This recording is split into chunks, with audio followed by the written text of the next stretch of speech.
পৰ্বতজোৰাৰ মদাতিত ভয়ংকৰ পথ দুৰ্ঘটনা বালিভৰ্তি অভাৰলোড ডাম্পাৰ দলং ভাঙি পৰি পানীত ৰাইজৰ প্ৰতিবাদ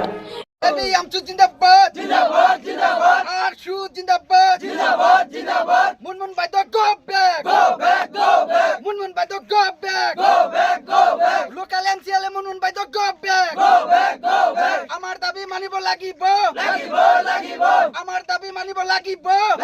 জিন্দাবাদ জিন্দাবাদ এবিএমচি জিন্দাবাদ জিন্দাবাদ জিন্দাবাদ মুনমুন বাইদেউ হাই হাই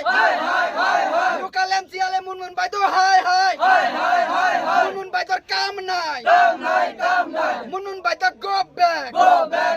এই ভয়ংকৰ দৃশ্যলৈ মন কৰক এবাৰ দলং ভাঙি পৰিল অভাৰলোড বালিভৰ্তি ডাম্পাৰ এনেদৰে স্থানীয় ৰাইজে বাৰে কৈ আহিছিল এনেদৰে অভাৰলোড গাড়ী নুঠাব দলঙত তথাপি কাণখাৰ দিয়া নাছিল ডাম্পাৰৰ মালিকৰ লগতে একাংশ এছাম ব্যৱসায়ীসকলে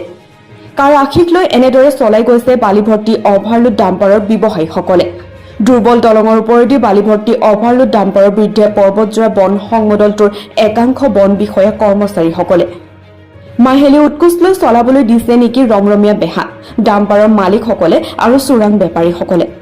মদাতি আৰু শিলাইপাৰা সংযোগী মুখ্য পথটোৰ ওপৰত থকা কাঠৰ দলং ভাঙি বালিভৰ্তি ডাম্পাৰৰ পানীত পৰিল কোনোমতে প্ৰাণ ৰক্ষা চালক আৰু হেণ্ডিমেনৰ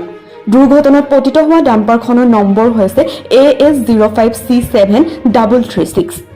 ইতিমধ্যে চালক আৰু হেণ্ডিমেন পলাতক হৈ আছে স্থানীয় ৰাইজে জানিবলৈ দিয়ে 5খনকৈ বিদ্যালয়ৰ ছাত্ৰ ছাত্ৰী অহা যোৱা কৰা মুখ্য পথটো বন্ধ হৈ পৰে গাঁওসমূহত কোনো বেমাৰীক চিকিৎসালয়লৈ যোৱাৰ ক্ষেত্ৰত বিশেষ অসুবিধাৰ সন্মুখীন হ'বলগীয়া হৈছে দীৰ্ঘদিনৰ পৰা পৰ্বতজোৰাত এনেদৰে অভাৰলোড শিলবালি আৰু লাল মাটিৰ ডাম্পাৰসমূহ দিন ৰাতি চলাই আহিছে কিন্তু বন বিভাগটোৰ বিষয়া কৰ্মচাৰীসকলে নীৰৱ ভূমিকা পালন কৰি আহিছে অভাৰলোড ডাম্পাৰৰ বিৰুদ্ধে কোনো পদক্ষেপ লোৱা নাই বুলি অভিযোগ উঠিছে নয়াহাটৰ পৰা ৰাহুল দাসৰ ৰিপৰ্ট নিউজ 24 NE